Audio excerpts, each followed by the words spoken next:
오늘 말씀 같이 보시겠습니다. 데살로니가 전서 5장 16절에서 18절 말씀입니다.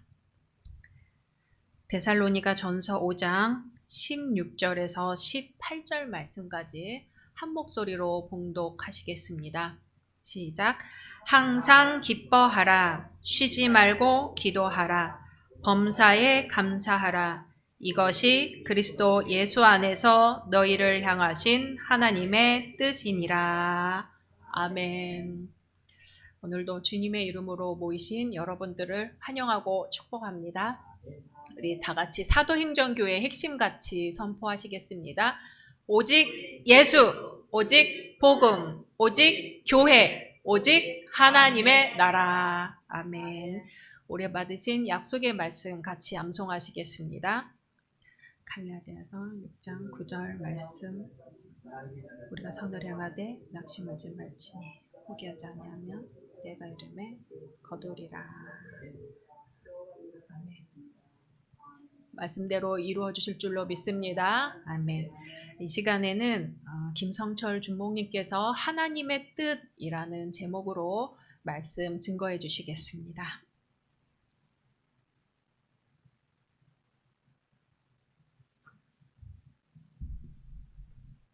할렐루야. 아멘. 성도님들 어떻게 한 주간 잘 지내셨는지요? 이제 8월의 끝 무렵이 되니까 아침 저녁으로는 날씨가 좀 선선해진 듯 합니다. 지난 5월 9일 어버이 주일에 이 열린교회 예배당 단 위에서 하나님의 말씀을 나누고 이렇게 8월의 끝 무렵 하나님의 말씀을 선포할 수 있도록 허락해 주신 우리 양명두 담임 목사님과 우리 조관순 목사님 그리고 장로님 그리고 우리 열린교회 성도님들께 감사를 드리며 하나님께 이 영광을 올려드립니다. 성도님들 요즘 많이 어렵고 힘드시지요? 코로나로 인해 많이 어렵고 힘드실 줄로 믿습니다. 코로나로 인해 많이 지쳐있는 요즘 신앙인으로서 기쁘고 감사한 마음으로 살아가야 되는 것이 마땅하지만 참 쉽지가 않은 것 같습니다. 말씀을 준비하면서 우리 열린교회 성도님들과 어떤 말씀을 함께 나누면 좀 더 나에게 힘이 되고 위로가 될 수 있을까 고민하고 기도하던 중에 오늘 함께 읽은 데살로니가 전서 5장 16절에서 18절의 말씀을 나누면 좋겠다는 영감을 받고 말씀을 준비하였습니다. 오늘 이 말씀을 통해 저와 우리 열린교회 성도님들이 감사와 기쁨을 되찾고 내 마음에 위로와 힘을 얻는 귀한 시간 되시기를 간절히 소망합니다. 이 시간에는 하나님의 뜻이라는 제목으로 우리 열린교회 성도님들과 함께 말씀을 나누고자 합니다. 성도님들, 하나님께서 하나님의 자녀인 우리가 어떻게 사는 삶을 기뻐하실까요? 맞습니다. 늘 감사하는 삶을 살기를 원하십니다. 하나님의 뜻은 이 땅에서 하나님의 자녀인 우리들이 늘 감사하는 마음을 가지고 살아가는 것을 원하십니다. 하지만 말처럼 쉽지가 않습니다. 늘 감사하는 마음을 가지고 살아야 하지만 말처럼 쉽지가 않습니다. 왜 그럴까요? 그것은 우리 마음에 도사리고 있는 죄의 본성 때문에 그렇습니다. 보통 죄라고 하면 죄는 도둑질을 하고 사기를 치고 살인을 하는 그러한 것만 죄라고 생각을 하는데요. 이 내 마음속 깊은 곳에 있는 하나님의 뜻을 저버리게 하는, 그 방해하는 그 모든 것들이 바로 죄라고 할 수가 있습니다.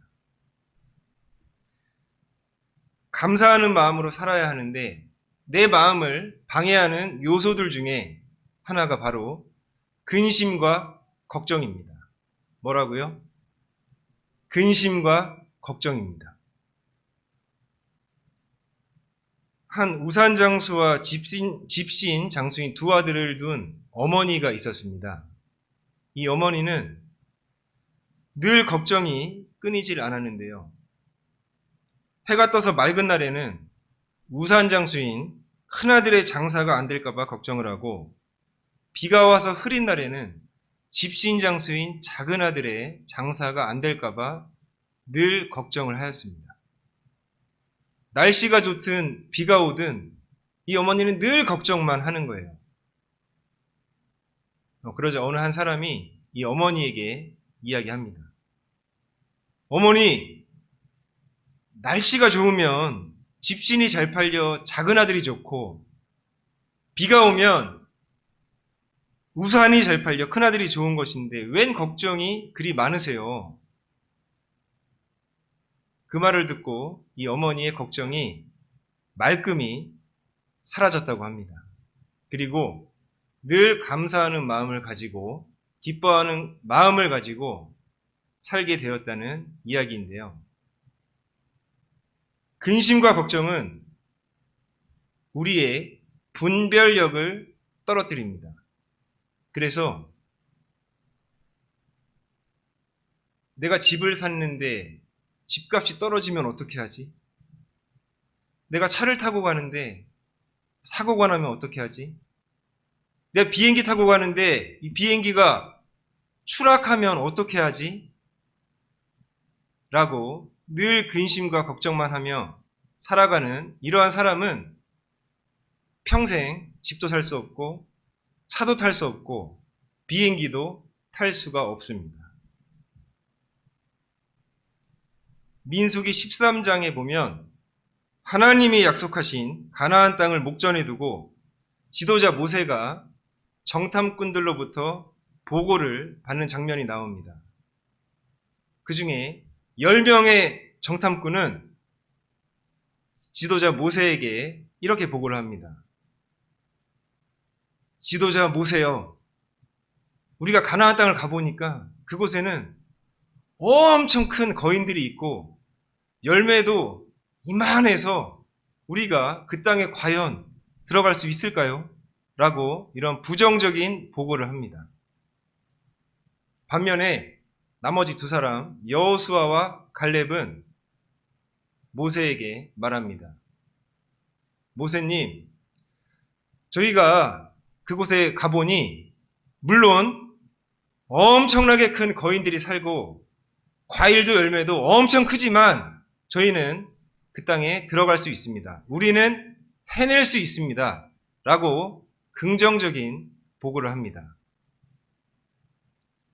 결국에는 이 여호수아와 갈렙만이 이 가나안 땅에 들어갈 수가 있게 되었지요. 성도님들, 여호수아와 갈렙이라고 해서 그들 마음속에 두려움이 없었겠습니까? 그들 마음에 근심과 걱정이 없었겠습니까? 나머지 10사람처럼 그들 마음에도 분명히 근심과 걱정 그리고 두려움이 있었습니다. 하지만 하나님의 뜻을 저버리지 않고 하나님께서 나에게 약속하셨으니 하나님께서 끝까지 지켜주실 것이라는 그 믿음을 가지고 기도하며 그 두려운 마음을 이겨낸 것입니다. 빌립보서 4장 6절 말씀에 아무것도 염려하지 말고 오직 모든 일에 기도와 간구로 너희 구할 것을 감사함으로 하나님께 아뢰라. 그리하면 모든 지각에 뛰어난 하나님의 평강이 그리스도 예수 안에서 너희 마음과 생각을 지키시리라 라고 말씀하고 있습니다. 이 시간 우리의 마음을 두렵게 만들어 하나님의 뜻대로 살아가지 못하도록 방해하는 이 근심과 걱정이 저와 성도님들의 마음속에서 떠나가기를 주님의 이름으로 축원합니다. 감사하는 마음으로 살아야 하는데 이 내 마음을 방해하는 또 다른 요소는 바로 불평과 불만입니다. 불평과 불만이 내 마음을 감사하지 못하도록 방해하는 요소인데요. 어느 날 집사님 한 분이 길을 가시다가 무더운 여름에 땀을 뻘뻘 흘리면서 공사장에서 벽돌을 이렇게 쌓고 있는 사람들을 보았습니다. 그래서 저 사람들은 무슨 일을 하는 건가 궁금하여 물어봤어요. 당신들은 무슨 일을 하고 있습니까? 라고 물어보자 한 벽돌공이 이야기합니다. 인상을 팍 쓰면서 짜증스러운 목소리로 보면 모르시오? 벽돌 쌓고 있잖아, 벽돌. 그리고 두 번째 벽돌공이 이야기합니다. 무슨 건물 짓는다는데 교회를 짓는다나 뭐라나 아무튼 건물 짓고 있어요. 그리고 다른 한 벽돌공을 보니 저 멀리서 환한 웃음을 지으면서 덥지만 이 벽돌을 기쁜 마음으로 쌓고 있는 겁니다. 그러면서 그 사람이 하는 말이 저는 이 벽돌로 하나님의 성전을 짓고 있습니다. 라는 대답을 하였습니다. 우리 주변에서 흔히 볼 수 있는 이야기인데요. 저도 회사 생활을 하고 있기 때문에 더 공감이 가는 이야기입니다. 저희 회사에는 다양한 국적을 가진 근로자들이 일을 하고 있는데요. 한국인을 비롯해서 8개국 국가의 사람들이 함께 일을 하고 있습니다. 똑같은 환경에서 일을 하지만 첫 번째, 두 번째 벽돌군과 같은 마음으로 일을 하는 직원들이 있는 반면 하나님의 성전을 짓는다고 이야기한 그 벽돌군과 같은 마음으로 일하는 직원들도 있습니다. 특히나 첫 번째 벽돌공 같은 직원은 무슨 일을 하든 간에 인상을 팍팍 쓰면서 항상 마음에 불평과 불만을 가지고 일을 하는 겁니다. 무슨 일을 시키려고 얘기를 잠깐 이렇게 딱 걸려고 하면 인상을 팍 쓰니까 말도 붙이기가 어려운 거예요. 이 마음에 늘 불만이 있으니 변명도 참 많고 힘들어요, 못하겠어요. 동료 직원이 좀 잘 될 것 같으면 시기 질투해서 그 동료 직원을 이간질하는 그러한 직원들도 있습니다. 참 다루기가 어려운 직원이죠. 저는 처음에 회사에서 일하는 직원들은 급여를 받고 일을 하기 때문에 그들이 맡고 있는 일에 최선을 다하면서 일을 하는 줄로 생각을 하였습니다. 그런데 그것은 저만의 한 착각이었어요. 유독 꼭 시키는 것만 하는 로봇과 같은 사람이 있습니다. 그 로봇이 인공지능을 탑재한 AI 로봇 같으면 참 좋으련만 하나부터 열까지 구체적으로 하나씩 꼭 짚어주고 말해주고 짚어주고 말해줘야 조금 꿈틀하면서 움직이는 사람이 있습니다. 반면에 하나를 알려주면 열을 알아서 척척 해내는 직원들도 있습니다. 늘 하나님의 성전을 짓는다는 그 마음으로 일하는 참 고맙고 소중한 직원들이죠. 모든 직원들이 이와 같으면 좋으련만 현실은 그렇지가 않더라고요. 저희 회사의 근로자들 중에 캄보디아 국적의 탕운이라는 이름을 가진 근로자가 있습니다. 횟수로 약 10년째 된 직원인데요. 탕훈이가 22살이라는 어린 나이에 저희 회사에 와서 꽃 같은 청춘을 다 바치고 벌써 30대가 되었습니다. 단순 작업자로 시작하여 지금은 저희 회사에서는 없어서는 안 돼 최고의 기술자가 되었습니다. 보통 작업을 하다가 기계나 설비에 문제가 발생을 하면 기술 관리자들이 와서 그 설비를 조치를 해주곤 합니다.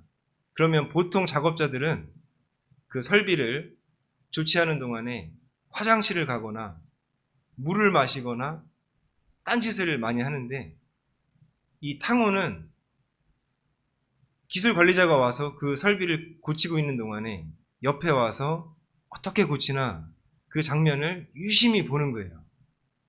그리고 그 유심히 본 것을 방에 가서 자기 노트에다가 메모해서 적어놓고, 그렇게 1년, 2년이 지나자 탕훈이가 스스로 설비를 고치고 기계를 고칠 수 있는 그러한 기술을 가지게 되었습니다. 언어도 잘 통하지 않는 캄보디아 사람이 체계적으로 설비를 고치는 것을 배운 것도 아닌데 정상적으로 그 설비를 가동시키는 과정을 보니까 참 놀랍고 대견스러운 마음이 들더라고요.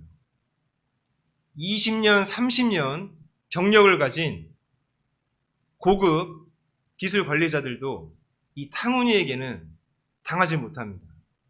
꼼짝을 못하는 거예요. 그래서 지금은 이 탕훈이가 탕훈 과장이라는 직급을 가지고 본인의 업무에 충실히 임하고 있습니다. 물론 이 탕훈이에게도 시련은 많았습니다. 그 캄보디아에서 이 한국으로까지 나오는 과정, 그리고 그 기술을 연마하는 과정, 그리고 또 기술을 가지고 있으니 주변 동료 직원들에게 시기와 질투를 받으며 내쫓기기까지 할 뻔한 그런 과정들, 그러한 시련도 많았습니다. 하지만 그러한 수없이 많은 어려움을 극복하고 지금의 의젓한 탕훈 과장이 되었습니다. 성도님들, 캄보디아에서 일을 하면 돈을 잘 버는 사람들이 한 달에 얼마 정도 버는지 아시는지요?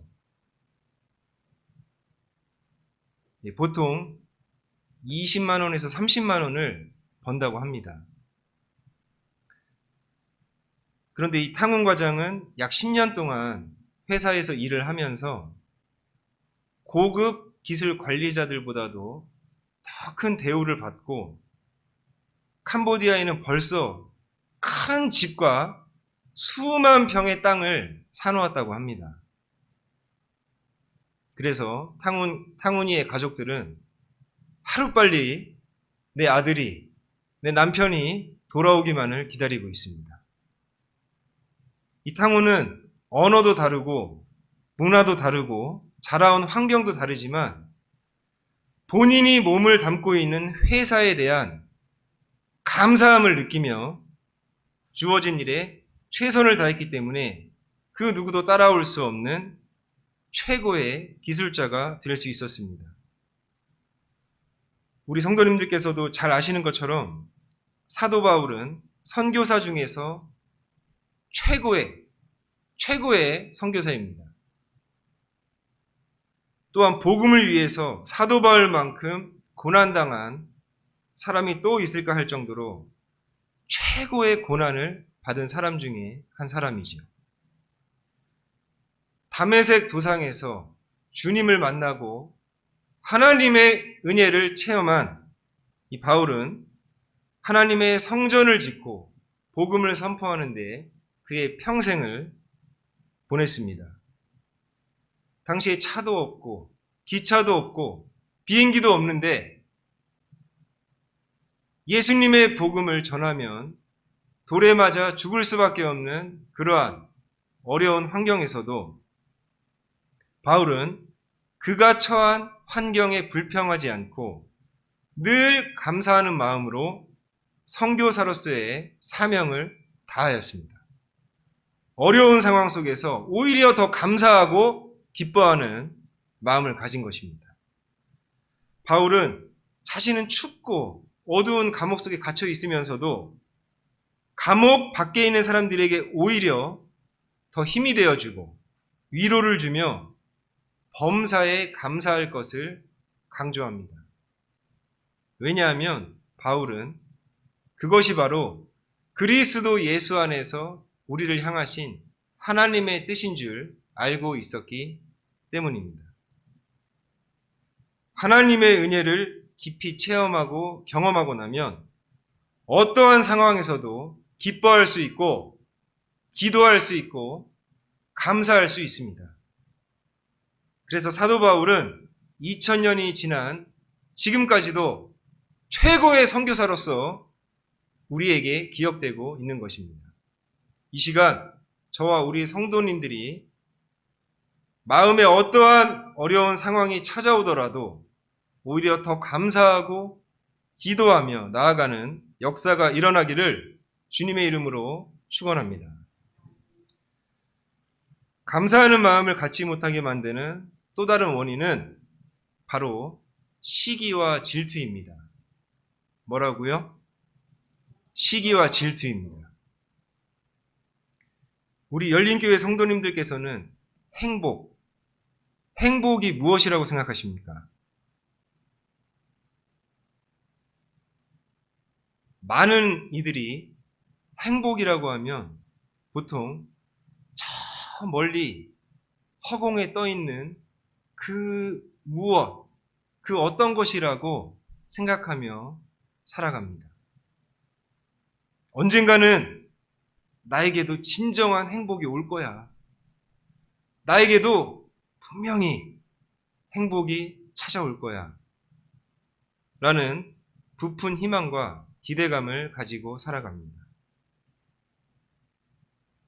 내가 현재 가지고 있지 않은 그 무언가를 갈망하며 살아가는데요. 나에게 없는 그 무언가를 갈망하는 그 마음이 다른 사람과 나를 비교하는 비교의식입니다. 내 처지를 남들과 비교하며 나도 언젠가는 저 사람처럼 되겠지 라는 막연한 생각으로 그 잡을 수 없는 행복을 행복이라고 생각하며 착각하며 살아갈 때 우리 마음속에는 감사보다는 늘 불평, 불만을 하며 살아가게 됩니다.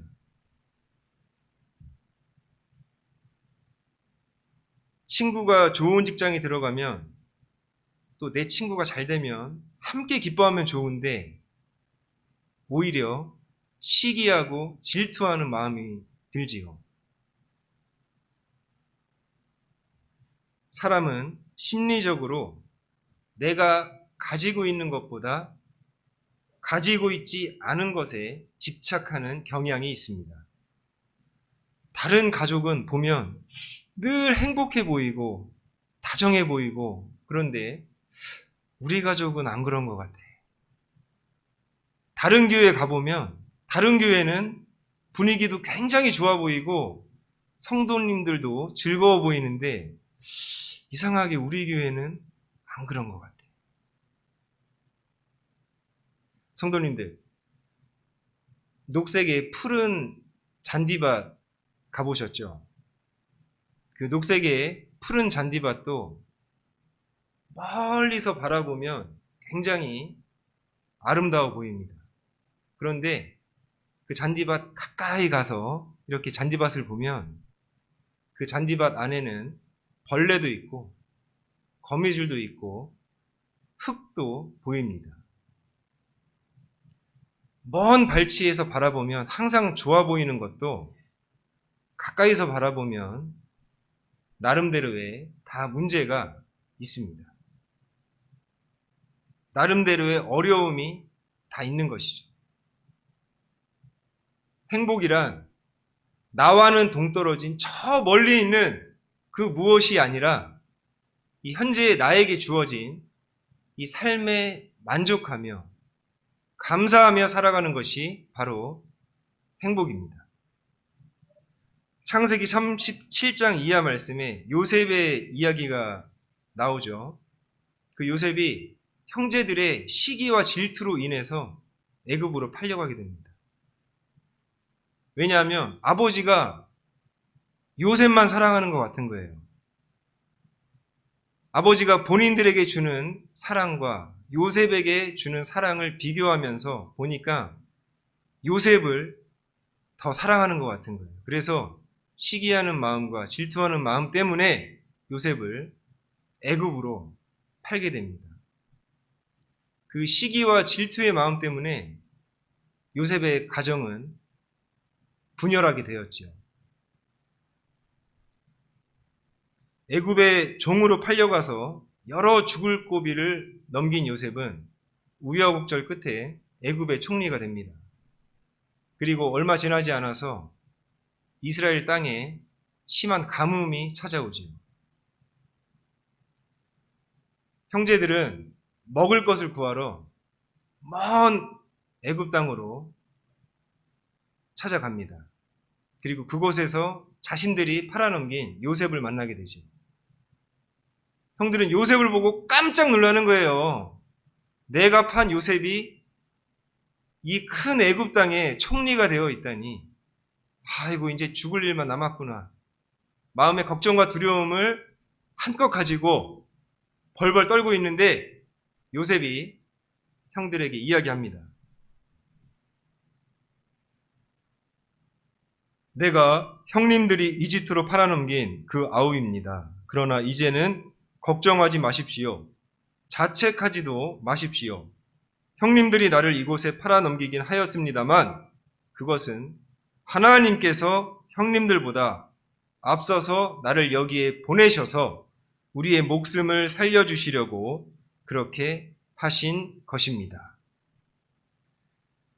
형제들의 시기와 질투로 인해 요셉의 가정이 분열되고 온갖 고난과 어려움을 겪은 요셉이지만 요셉은 자신이 받은 시기와 질투를 그대로 돌려주지 않고 기도로 극복합니다. 그리고 고백합니다. 이 모든 것이 하나님께서 우리 가족과 이스라엘 백성들을 구원하시기 위한 하나님의 계획이었습니다. 요셉은 하나님의 뜻이 무엇인지를 분명히 알고 어렵고 힘든 상황 가운데서도 항상 기뻐하고 늘 기도하고 범사에 감사하는 마음을 가지며 살았습니다. 하나님의 뜻을 알고 그것을 실천한 사람이었습니다.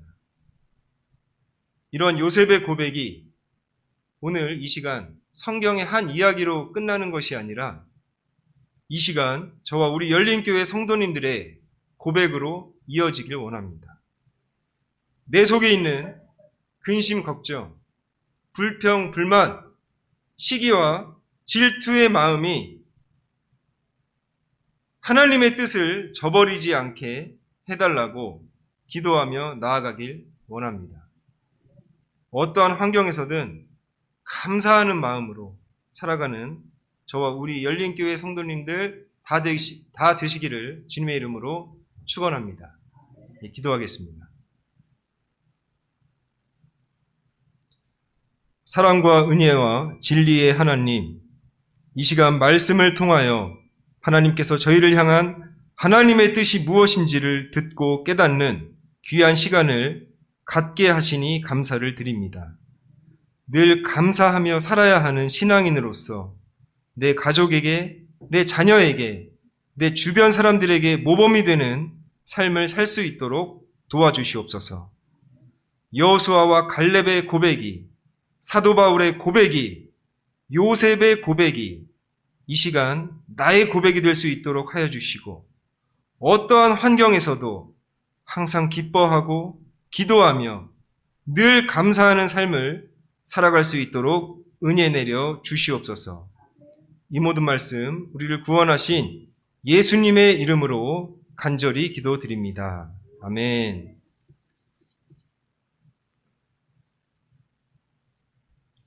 말씀의 은혜 받으신 줄로 믿습니다.